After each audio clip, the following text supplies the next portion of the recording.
again, anointed professionals, can we give the Lord the best clap of praise? Praise God. Right now po, we are temporarily closing our pantry. So later on, we'll open it again so that you could have coffee. But right now po, we'll be requesting everybody to settle down because we're going to start. Kamusta po kayo? Kamusta po kayo nagdaang mga araw ng linggong ito? At sabihin mo sa iyong katabi, sobrang masaya ako nandito ka. Sobrang masaya ako. Amen po ba? Tingnan nyo nga po, talagang masaya talaga yan kung nakangiti ba yan.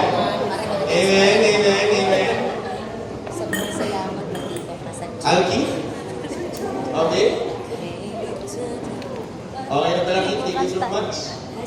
Excited po ako ngayong pong buwan ito because we are going to start a new series for our 8 groups for the month of February. Napakabilis ng panahon na nung isang buwan lang, nagbabatihan tayo ng Happy New Year.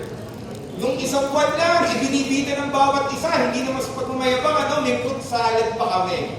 Simula, pag meron pa po kayo fruit salad noong December, itapon nyo na po yan. Okay po ba?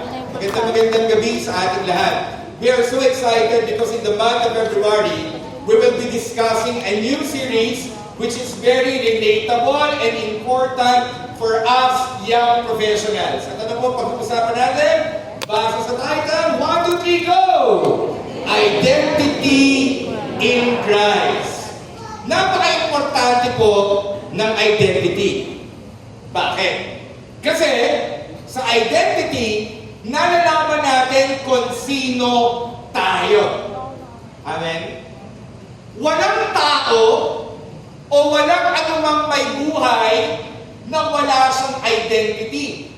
For example, napakadaming species ng halaman. Iba't ibang uri ng halaman, pero kada isang halaman unique because of the identity. Iba't ibang uri ng hayop. Punta tayo sa aso. Taas ang kamay na may alagang aso sa bahay. O nagka-aso before. Iba't ibang species o iba't ibang breed rather ng aso, pero meron siyang kanya-kanyang unique identity. So when we're talking about identity, mas grabe sa ating mga tao. At greatest of all, sa ating mga young professional. And identity dictates kung sino po tayo. Sabihin mo sa katabi mo, who you are. Who you are. Eto ba? Pag pinag-uusapan natin ang identity among the professionals, identity shapes how you see yourself. Kasi kapag alam mo ang identity mo, bilang isang believer, disciple ni Jesus, alam mo kung paano mo tinitingnan ang iyong sarili. Kanina, sa prayer for one another, tinarget agad natin yung isang identity na meron yung lumang tayo. Sabi mo sa katabi mo, lumang ikaw. Lumang ikaw. At ano yung identity na yun? Yung overthinker. Alam niyo po, diniscuss ko yan doon sa ating podcast. The when you overthink, ang kapareho niyan, sumakay ka sa rocking chair, nasa kamay na nakakita na ng rocking chair, sumakay ka sa rocking chair, at ikaw ay sa Batanggenyo, sa Batangas, tungga ng tungga, hindi po yung tunggang uminom. Tama ba ako? Tungga ng tungga, o you rock and rock, pero wala kang pinupuntahan. Now, babalik tayo dito. Your identity also declares how you live. Kung ano ka, ganon ang paraan ng iyong pamumuhay and how you respond into challenges. Alam nyo, yung tsaa, sino nandito nakainom na ng tea? Yung hilig mo. Yung tsaa, nalalaman mo kung sino siya, yung identity ng tsaa, kapag inilagay mo sa mainit na tubig at kapag ibinabad mo. So kapag mainit ang sitwasyon, may trials, may challenges, nakikita yung totoong identity mo, yung totoong ikaw. When we are faced, or when we are placed rather, in trials or troubles. Ngayon, your identity dictates your natural actions. Look at me, 18. Kung ano ka, yon ang kilos mo. Ang aso, kaya tumatahol, aso siya. Hello? Wala kayong nakitang aso na nagmiyaw. Wala din kayong makikitang pusa na may sound ng tuko. Ano yung tuko? Tuko. Sa likod mo ng bahay namin kasi may tuko. Ibig sabihin, kung ano siya, yun ang kilos niya. And here it goes. Sino po alam yung hayop na ito? Ito po ay very our own ito. Philippine eagle. Dati ang tawag sa kanya, Philippine monkey-eating eagle. Ngayon ang tawag sa kanya, Philippine eagle. Yung eagle, nilikha siya, identity niya talaga, yung lumilipad ng mataas. Amen? At yung eagle, pag may bagyo, storms. Eto yung bagyo. Eto yung eagle. Hindi siya lumilipad dito sa may bagyo.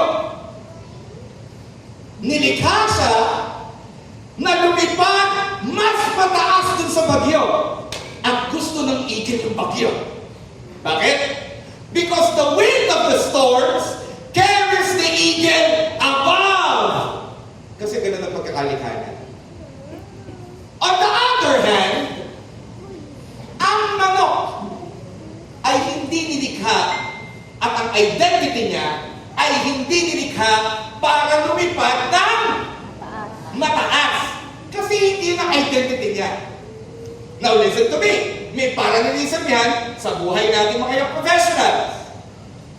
Pareho silang ibon, but they have different identity.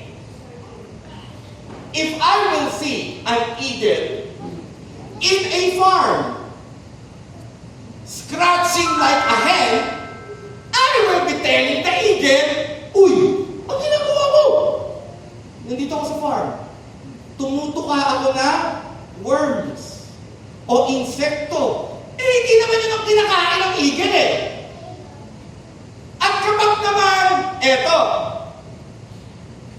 hindi niluluto yung eagle. Naka-order na ba kayo sa Jollibee? Ay, miss. C1, eagle. Ikukulong ka. Ano yung sabihin? The eagle is not designed to be eaten. Look at me. You are an eagle. Amen? You are not designed to be eaten by problems. You are designed to soar. And that is your identity. Palatawa natin si Jesus. Ikaw ba yung manok?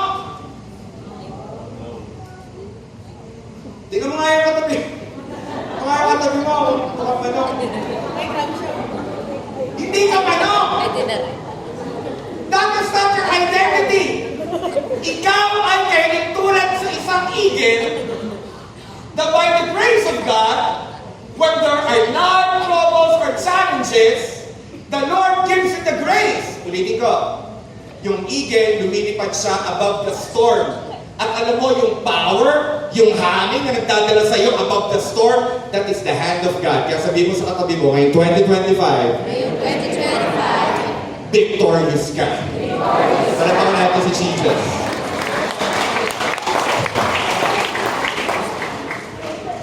So where do we get our identity? This is interesting.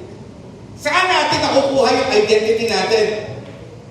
Ang identity mo at identity ko ay kung hindi yung sinabi nung bata ka. Nung bata ako, eto naman naririnig ko eh. Nako, eto naman si JP. Lalampa-lampa naman to eh, mahinang klase. Naalala ko yung cartoons dati eh, yung mahinang nilalang. And as I grew up, yun ang natutok sa akin. Yung mga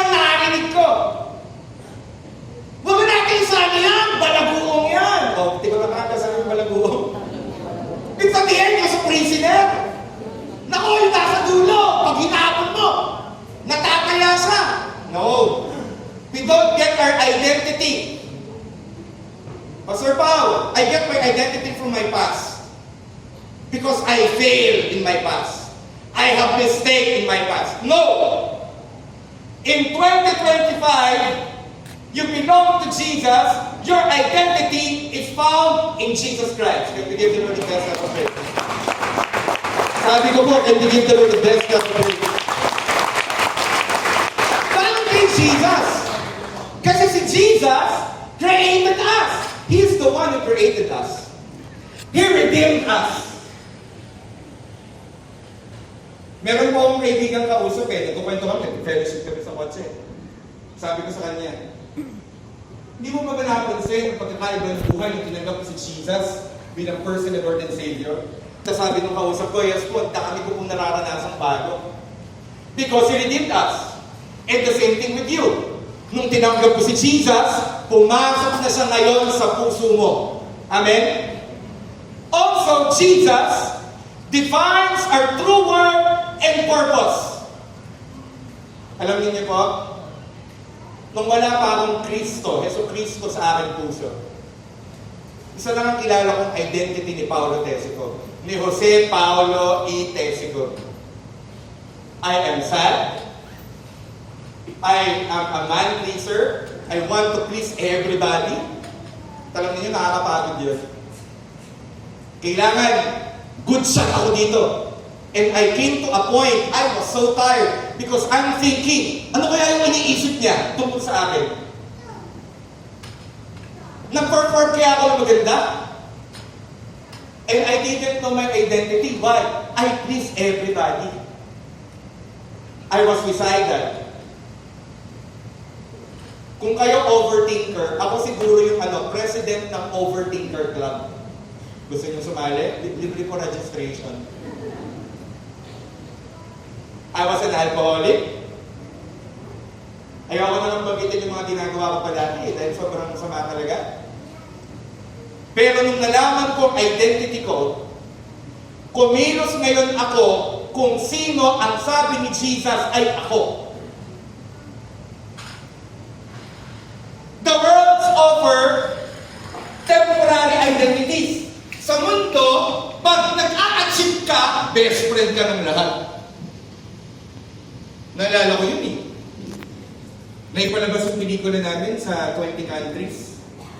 Nung ginagawa namin yung pelikula, walang sumama sa amin. Pero meron na, okay, one story. Nung nalaman ng isa kong teacher na director ako, at nung nakita niya sa Facebook na nasa isang malaking network ako, biglang nag-message sa akin, teacher sa akin, at sabi ko, dati hindi ko pinapansin nun. Sabi sa akin, I'm so proud of you talaga. I remember talaga nung tinuturuan kita. Wow, naalala ko ni sir. Temporary yung identity ngayon. Bakit? Achievement! Status. Nakaranas kami na sumabay doon sa may mga ultra-rich. Pag ultra-rich ang kasama mo, you feel also, ba na nga maglakad no? Parang, dati lakad mo, ganyan-ganyan lang. Tapos parang, ba na maglakad? Postura na. Appearance! Paano pag tumigil ka na magluta tayo? Paano yung identity? Ang identity natin ay galing kay Jesus. Eternal, unchanging, secure. Panapakan natin si Lord. Hanggang buhay si Jesus Christ, sigurado ang identity mo. Eto maganda, hindi mamamatay si Jesus Christ. Amen. Kaya kung anong sinabi ni Lord sa'yo, maghanda ka, magbubura ngayong gabi ang lumang tingin mo sa sarili mo. Amen. Palapakan natin si Lord. Look, can I borrow the check? Sinabi ko sa inyo, ang 2025 ay hindi continuation ng 2024. Young professional.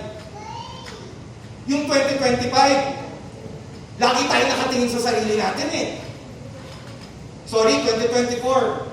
Alam niyo po, ang misis ko po minsan yan, Holy Spirit Junior. Hindi ko magpaalala.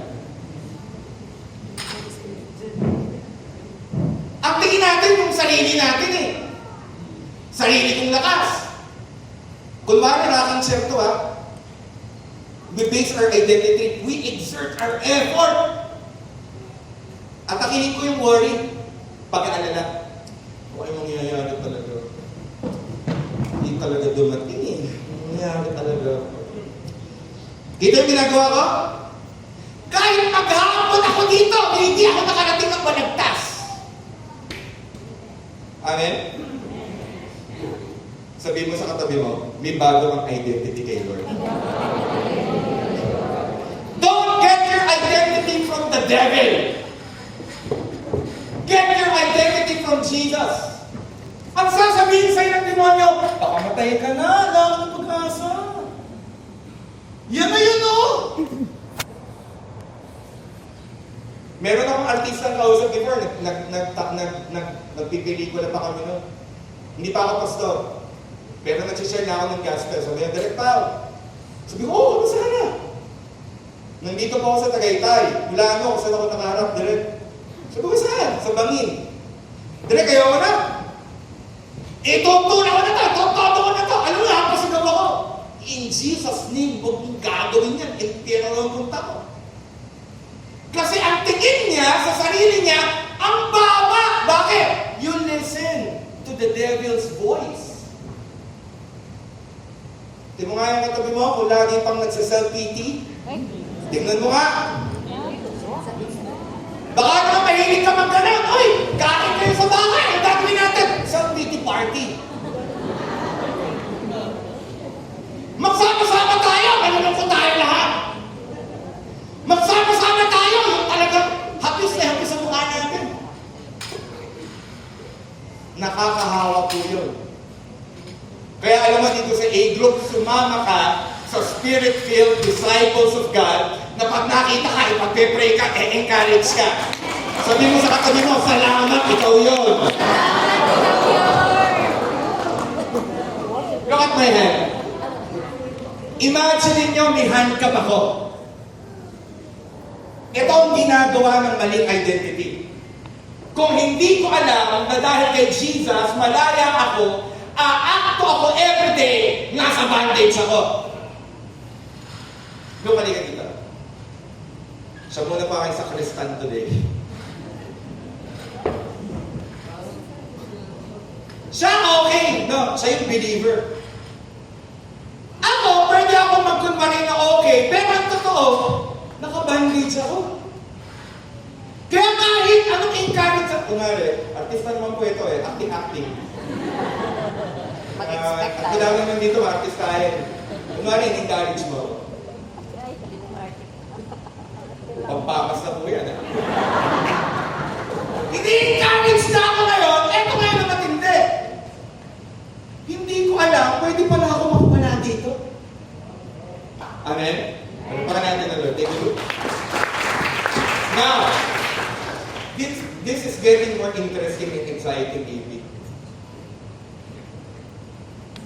Ngayong gabi, gusto ni Lord na huhubadin mo ang luma mong identity at pag humarap ka ngayong mamaya sa salamin, hindi na ikaw yung dating si Jack. Hindi na ikaw yung dating si Ma'am Sheila. Hindi na ikaw yung dating si Christian. Hindi ka na yung si dating si Julino. Hindi ka na yung si dating si Raquel. Hindi ka na yung si dating si Anthony. Pagharap mo, my goodness Lord, ibang-iba na pala ako. At dikilos ka, hindi ka manok. Sabi mo sa katabi mo, hindi ka manok. Agila ka. At kumilos ka, naagila. Sabi ko po ba, sabihin yung isa binakatagol talaga. Kailan nagsisimula yung bagong identity? Ready ka na? Binig pa ako sa likod? Pumalakpak na yun sa likod, tulinig na walang ayos. Kailan nagsisimula yung bagong identity? It started when you truly accepted Jesus as your personal Lord and Savior. I remember the date when I accepted Jesus as my personal Lord and Savior. It's October 24, 1999. I will never forget that day. Nasa farm kami ng kaibigan ko. His name is Oliver Ramos. I have 3 friends. Si Alex Pabilian, si Lando, at ako. I was the youngest. Magkakabarkada po kami. Alex is an attorney. Dinala kami sa farm. And then, Kuya Oliver started telling us, the Lord loves you. Alam niyo, nung college ako, corny ako dyan. Sabi ko sa katabi ko, sasama pa ako dyan sa Hallelujah, praise the Lord. Iniwasan ko talaga, tsaka, huwag na ako yung lapitan mo, wag ako yung sharean mo ng gospel nyo. And you know what happened? October 24, 1999, he started sharing to me the gospel at ang sabi niya sa akin, alam mo ba, Paolo, sobrang mahal ka ni Jesus. Hindi ko alam mapaliwanag, bakit ako umiyak ng oras na yun. At pag kinukwento ko lagi ako naiiyak. Kabilugan ng buwan, and then that person prayed for me. Sabi niya sa akin, can I pray for you? Sabi ko, kuya, sige po. And then, yung time na yun, mahagulugul ako. Sabi ko, Lord, napakasama akong tao, dami kong nagawang kasalanan sa'yo. Lord, humingi pa ako ng tawad sa'yo. Tinatanggap kita bilang personal Lord and Savior. Hindi ako nabago instant. Pero ito ang napatunayan ko. Noong October 25, 1999, hanggang ngayon, kasama ko siya everyday, binabago ako sa mga bagay na hindi ko ba kaya magbuhin sa sarili ko. And I discovered my identity. Ready ka na? Picturean nyo, i-save ninyo, i-story ninyo, i-rails ninyo. 2 Corinthians 5:17. This means that anyone who belongs to Christ. Wow. This means anyone who belongs to Christ has become a new person.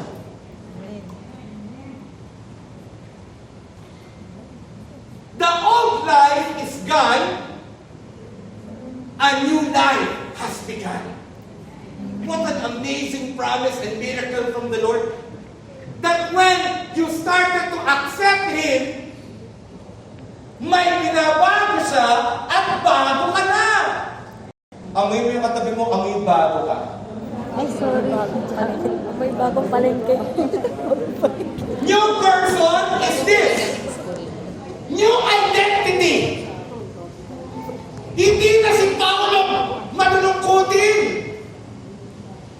Hindi na si Paulo na I was an alcoholic. I was addicted to pornography. I have bad mouth. Natutulog kami sa abandonadong bahay, nagiinom kami. I have dirty magazines. I'm a backstabber. I'm a people pleaser. Namumupit. Nagsisinungaling. The old person. Pag nung tinanggap ko si Jesus, ang sabi sa akin ng Panginoon, you are not that anymore, Paulo. Your name is forgiven. Your name is restored. Your name is clean. So your new person is your new identity. Binibihisan ka. Naalala ko merong 80. Sabi ng magulang sa akin, anak ko ba talaga yan? Sabi ko, bakit ako? Hindi na anak ko Ang anak ko kilala tamad. Tanghali gumising. Sabi ng son, hindi naman ako yun. Kita ko si RJ, kung yung ako yun, super ka naman. Madaling araw, gusto mo ako, di ko mahal. Asawa niya po yung katabi niya, si AJ niya. Alam mo, sabi ng magulang, iba na siya ngayon. Old life, old identity. A new life has begun, ibig sabihin, you have been clothed with a new identity. Nung tinanggap mo si Jesus at pinapasok mo siya sa puso mo, inaalis ng Lord yung luma mong pagkatao at binibigyan ka niya ng pagkatao na galing sa Kanya. Kaya napaka-imposible na may Jesus na hindi ka nabago. Alam niyo dati hindi ako nagtitiklop ng higaan. Sa biyaya ng Panginoon, yung mga maliliit na bagay na nung nakakilala ko kay Jesus, pati yung po ginagawa ko na. From small things to big things. Bakit? Kasi bago ka na. Sabi mo sa katabi mo, bago ka. Yeah.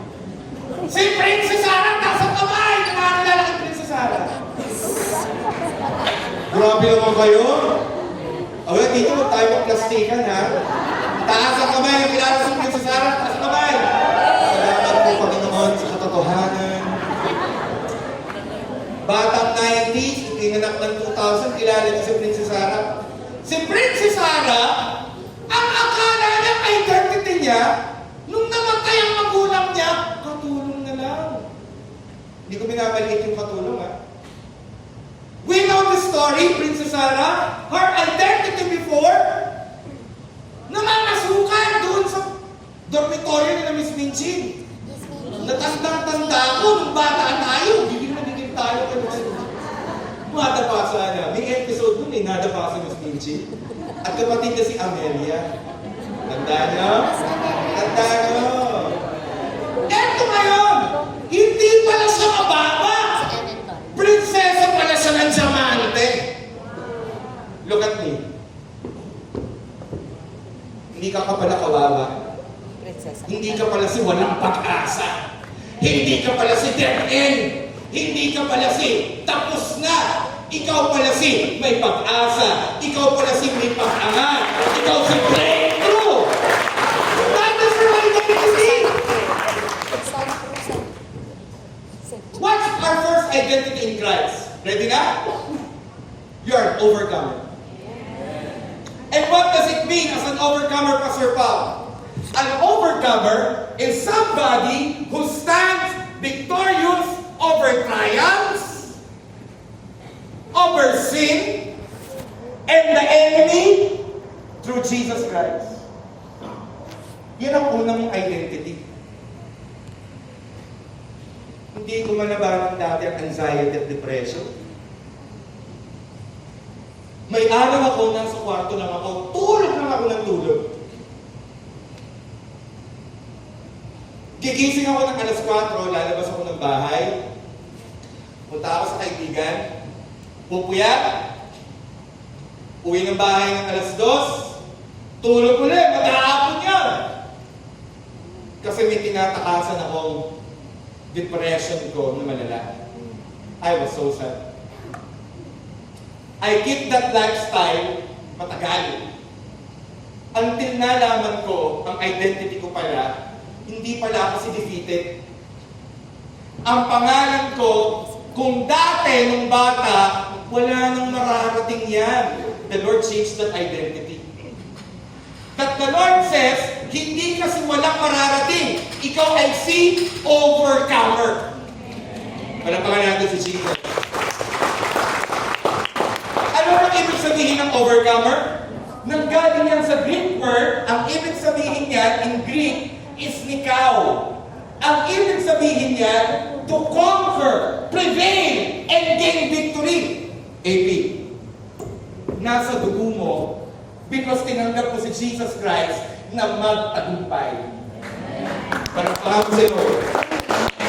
Kaya when you're facing trials and tribulation, hindi ka nahihina sapagkat alam mo si Lord ang lakas mo, kaya mong pagtagumpayan yung trouble, yung trial, and even sin. I was addicted to pornography before. Kung meron ditong babae, lalaki, nagpo-porn ka pa, please lumapit ka sa life group leader mo. Lumapit ka sa pastor mo. We will help you escape that. You know what happened? I was addicted to that sin. And that sin dragged me into experience of overwhelming sadness. Pag may addiction, may lungkot. Remember that. And I was like, lalapit ako sa presence ni Lord, babagsak. Lalapit, babagsak. Lalapit, babagsak. At tinanggap ko na. Baka hindi ko talaga kaya overcome to. It destroyed my relationships. May mga kaibigan akong Christian, nilalayuan ko because I feel so dirty. Pag gatherings, ayokong umaten. Bakit? Madumi ako eh. And I thought, hanggang dun lang, until the Lord says, Paul, I have freed you. Lord, malaya ka na. Hindi ka chained. You are set free. That's your identity. Nung tinanggap mo ko, pinalaya kita sa kasalanan. And you know what? When you're doing pornography, it will lead you to other sin. I just don't want to mention. But you know what I'm talking about. Papatayin niyan ang future mo. Maniwala ka. Wala akong destiny parang aangat, bagsak. Aangat, bagsak. Bakit? It is the weapon of Satan. Until I have a mentor and I open myself. I have an addiction po. Please help me. I want to be free. I started opening my Bible. Started spending. And when I'm tempted, I will be crying out to God. Pero sasabihin sa akin ng Panginoon, know your identity. When God says, you conquer sin. Sarap manisipis. Sarap tumatol sa Facebook. Sarap mangutang. May problema ka sa pera. Utang tayo. Lending up. 5,000. Maya-maya, yung 5,000 mong utang, naging 10,000, naging 15,000, naging 20,000.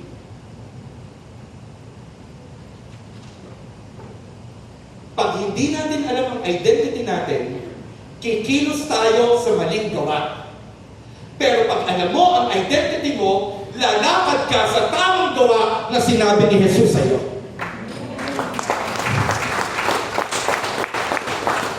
Pag sinabing prevail, hindi ka madadapa.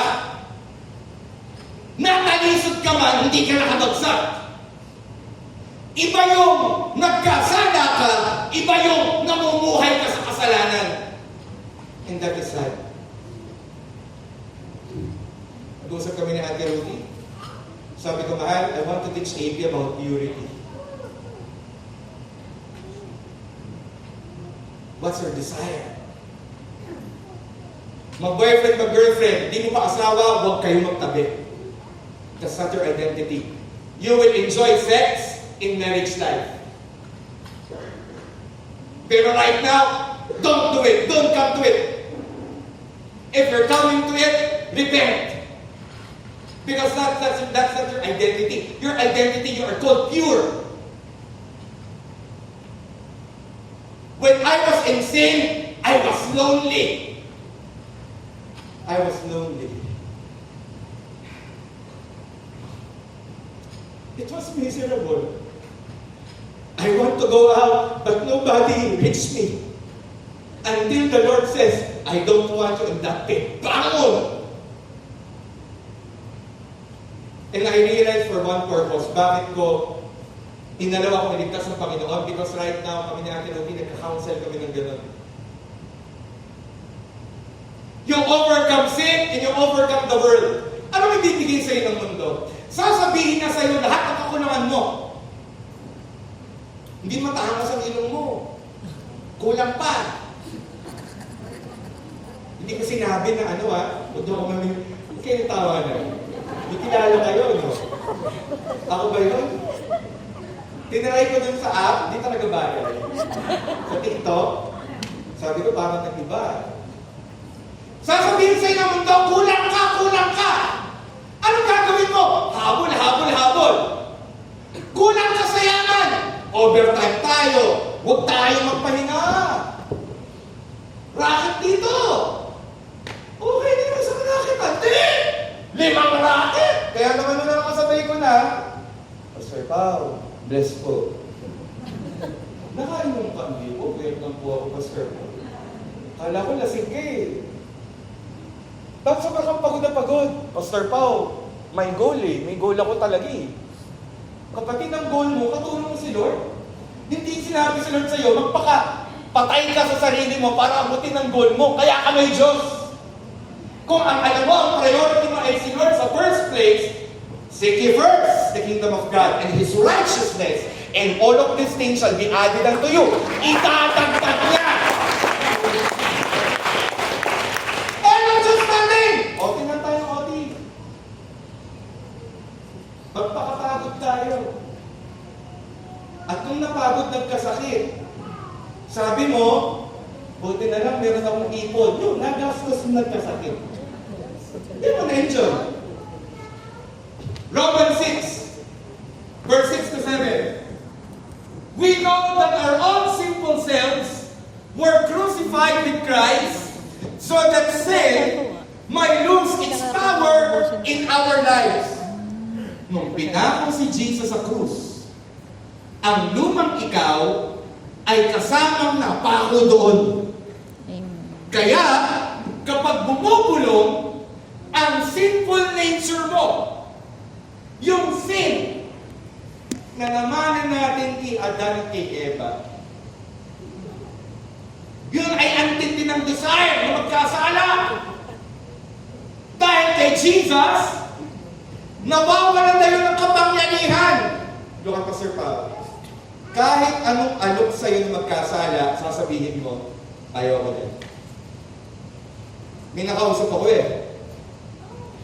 Pastor Pao, may ginagawa akong di maganda sa katawan ko. Lahat tayo dito adults ha, lahat tayo dito young professional. Pastor Pao, I'm confessing to you, I'm doing self-sex. Pastor Pao, di ba, tama naman kasi lalaki naman ako eh. Kasi may urge tayo mga lalaki eh, kapatid. Yung urge na yan ay part ng sinful nature.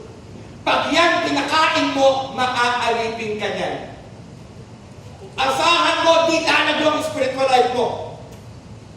Hindi ka lalago.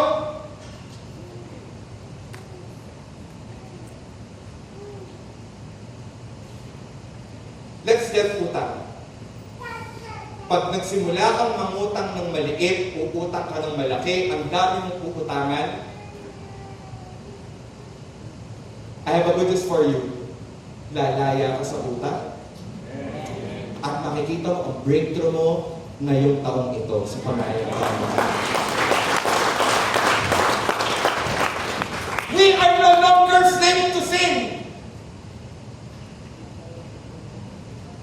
Alam mo kung bakit ito agad ang topic natin for February? Because God will deal us today. Because what you deal today will not appear tomorrow. Wow. Listen to this revelation. What you deal today will not appear tomorrow. What you kill today will not be alive tomorrow. So if you kill your old desire and you put up, may bago pala ako, the identity. Kung ikaw ngayon, left the group, pati nang left the group, nagtampo, left the group. Kapatid, sinasabi ko sa iyo, kung ugali mo yan ng 2024, bit mo pa ngayon, sorry for the term, babukan na kita. At sasabihin ko sa iyo, gising na, may new identity ka na. Sabihin mo sa katabi mo, hindi ikaw yun. For when we died with Christ, we were set free from the power of sin. Look at Pastor Pao. Nung nakalaya ako sa sin ko, first time kong maglakad sa kalye, ang gaan ko, malinis ang pakiramdam ko. Hindi ako nahihiya. And you know what happened? I started to be discipled. I never imagined I would be a pastor.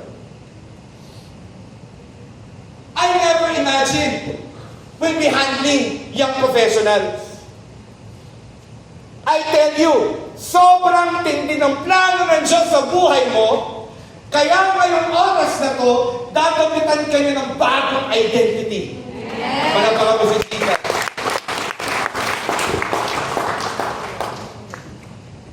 Malapit ako matapos. Music team, please. For every child of God defeats this evil world. AB, mag-i-stand out ka. Meron akong kausap. Sabi ng kausap ko, Pastor Pao, nilapitan ako sa office. Sabi nung ka-opisina ko, Hoy, ano sabon mo? Sabi ko, bakit? Iba itsura mo ngayon eh. May nag-iba. Lumiwanag ka. Tingnan mo nga yung katabi mo. Pastor Pao, nag-ditch ako eh. Parang hindi ako lumiwanag. Alam mo, sabi ng kausap niya, tingin ko kayo dito kay Pastor Paolo. Sabi ng kausap niya, lumiwanag ka. Tapos ba't ganon ang ngiti mo ngayon, iba ang ngiti mo? Alam mo, sabi niya, umaattend siya sa atin, siya may ang AP, sabi niya, kasi nakilala ko si Jesus. Look at Pastor Paolo. Before we have religion, we didn't have a relationship. We only have a religion, but we don't have a relationship with Jesus. And you know what happened? Yung nagtitestify, gulat na gulat, pinag-uusapan doon sa opisina, sabi niya, something happened to this person. Next part of the verse. And we achieve this victory through our faith. Look at me. You're an overcomer. You're not defeated. You're an overcomer and you will soar. You're battling with overthinking, depression, alcohol. May lumapit sa akin, Pastor Pao, dati ang lakas ko mag-sunmig. Pastor Pao, nakalala ko si Lord, nagsa-sunmig pa din ako. Kala ko binento ka na ni Lord, sunmig coffee na lang po, Pastor Pao. Kasi dati, Pastor Pao, sunmig light. Ngayon, sunmig coffee na lang, pero extra strong. At nakikipag-fellowship po ako. Sabi ni Daniel, where are you? Can you stand up? Wala pa ka natin na Lord sa buhay ni Daniel. Sabi niya sa akin, usapang lalaki, sabi niya, Pastor Pao, pwede pa na maging masaya na walang alak. Tapos bigla siyang umiyak. Pwede pa na maging masaya ng malinis. Yaya, kasagot ko ng phone. Thank you, Daniel. And who can win this battle against the world? Ikaw to. Only those who believe that Jesus is the Son of God. AP, sobra akong excited for the 2025 sa ating lahat. Because your 2025, it will be much closer to Jesus. You know what? Pag binibitawan mo na ang old identity mo, dinagamitan ka ng the identity ni Jesus, hindi na ikaw yung nakikita. Ang nakikita na ay si Jesus sa buhay mo. Panapakan natin si Lord.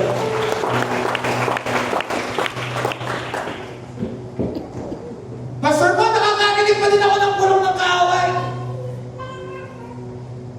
There are times Satan is attacking my identity. Are you ready? When Satan attacks your identity, tell him his identity. You tell Satan he is defeated, and tell Satan he is under your feet because of Jesus Christ. So when Satan is telling you those things that you hear from the church, it will not happen to you. You're a sinner.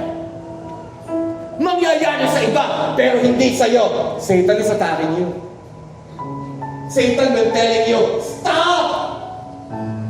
Satan will show to you again. Ito yung pinapanood mo, Panoodin mo na uli. Eto, lensing up, utang ka na uli. Eto, pambigti. Ano ba sir ko yung bigti ka na uli? You tell him his identity. And you know what is the identity of Satan? This is the identity of Satan. Jesus said, yes, he told them, I saw Satan from heaven, fall from heaven like lightning. From heaven, ibinagsak si Satanas. Look! Tayo yun. I have given you authority over all the power of the enemy. Look at me. Napansin mo lagi kang lugi? Napansin mo yung transaction mo laging lugi? Laging nag-i-end sa pangit? Sasabihin mo ngayon, hindi yan ang identity ko. I'm an overcomer. And right now, I cut all the works of the enemy upon my business, upon my life.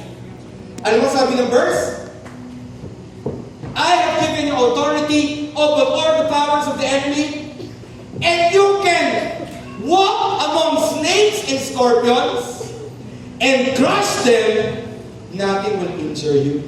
That is your identity. You're an overcomer. Palakpakan mo lang sa sikat.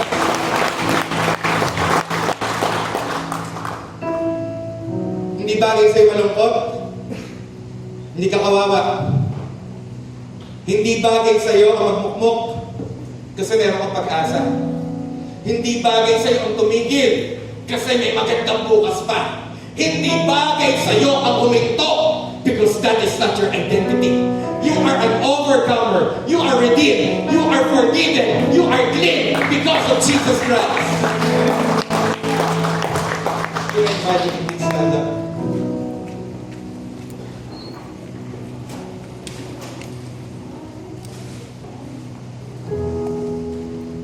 May idadamit sa'yo na bago.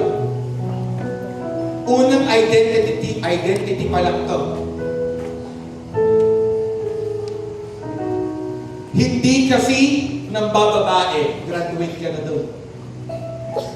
Hindi ikaw yung nasa bar, graduate ka na doon. Hindi ikaw yung napila sa loto, hindi din ikaw yung nagweweteng pa, graduate ka na doon. Opo, Pastor Paul, hindi na po talaga, pustahan pa po. Naku, hindi pa pala.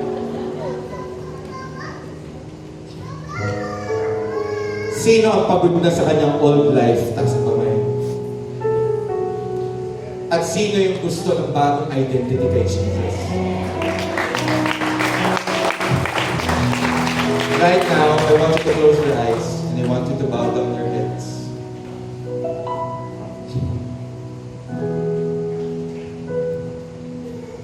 Pwede ba lahat pumikit? Huwag mong titingnan ang katabi mo. God knows your heart. If you're battling right now with purity, if you're battling right now with depression, if you're battling right now with anxiety, if you're battling right now with insecurity, if you're battling right now with negativity, I tell you right now, the Lord is changing your identity. Hindi ka mag-e-end up sa mess na yan. Hindi ka mag-e-end up sa mess na yan. Your mess will be your message. So right now, we'll surrender our lives to Christ. Ready ka na? Yung rinig ng tenga mo, galing sa puso mo, sabihin mo, Panginoong Jesus, kailangan kita sa buhay ko. Pumasok ka sa buhay ko. Maghari ka sa buhay ko. Patawad, Panginoon, sa lahat ng kasalanan ko, sa lahat ng maling gawa ko. At ngayong oras na ito, linisin mo ako. Palitan mo yung old identity ko ng bagong identity na galing sa'yo. Maghari ka sa buhay ko. sa pangalan mo, Panginoon. In Jesus' name. Amen. Ako na lang magpipray. Manatili ka nakapikit. Father, right now, you are changing the identity of this young professional. Sige, i-surrender mo yung dating ikaw sa Diyos ngayon. Come on. Itaas mo yung kamay mo habang nakapikit. Huwag kang titingin sa katabi mo. I-surrender mo yung dating ikaw. At ngayon, pinapalitan yung dating ikaw ng bagong ikaw. Ikaw ay malinis sa harapan ng Diyos. Ikaw ay pinatawad. Ikaw ay conqueror. Ikaw ay overcomer. Hindi ka na overthinker.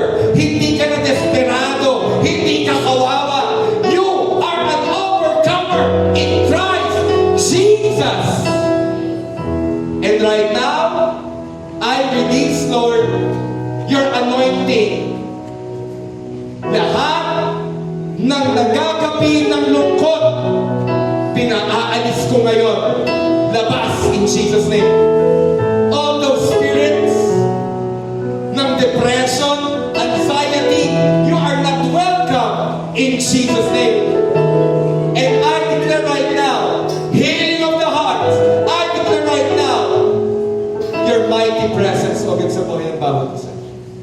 Thank you, Father. At ngayon, AP, hingin mo sa Diyos ang gusto mo. Come on. Tell God. Tell God, come on, what you want. Na mangyari sa buhay mo. Come on, tell God. Tell Jesus. Tell Jesus. And Father God, may divine exchange. Bago na kami sa iyo, Panginoon, at ang aming lumang pagkatao ay kinuha mo na. Maraming salamat po. We bless you, Lord, as we raise our hands to you. To you be all the glory, to you be all the honor, to you be all the thanksgiving. In Jesus' name. And everybody say, Amen and Amen and Amen. Parapakan natin. You may be seated, please. Alkin, is our video ready?